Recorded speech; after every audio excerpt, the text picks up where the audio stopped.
အားလုံးပဲမင်္ဂလာပါဒီဗီဒီယိုလေးမှာတော့ research question တစ်ခုဘယ်လိုတည်ဆောက်ရမလဲဆိုတာကိုအစိတ်50နဲ့ပြောပြပေးသွားပါမယ် research question က research တစ်ခုလုံးကိုဘယ်လိုလုပ်ရမလဲဘယ်လို data တွေစုဆောင်းရမလဲဘယ်လိုဖြေထုတ်ရမလဲဆိုတာတွေကို guide လုပ်ပေးသွားမှာပါဒါကြောင့် research question ကိုသေချာတည်ဆောက်ဖို့လိုပါတယ်ကဲစလိုက်ရအောင်အဆင့်1တင်စိတ်ဝင်စားတဲ့ topic တစ်ခုရွေးပါဒီမှာဂီတရဲ့ကောင်းကျိုးတွေသိကျင်နေဆိုပါစို့အဆင့်2အဲ့အကြောင်းအရာနဲ့ပတ်သက်ပြီးစာတွေလိုက်ဖတ်မယ်ဘာတွေရှာတွေ့ထားပြီလဲဘာတွေသိဖို့လိုသေးလဲဆိုတာတွေလေ့လာပါမယ်နောက်တစ်ဆင့်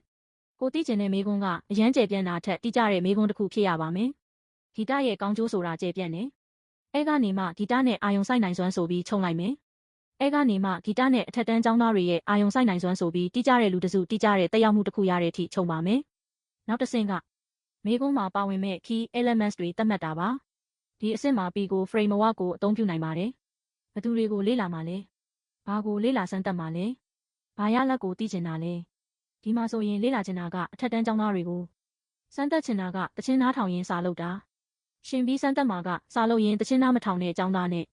စမ်းသပ်ချင်တဲ့ရလဒ်ကစာကိုပိုအာယုံစိုက်နိုင်လားဆိုတာနောက်ဆုံးအနေနဲ့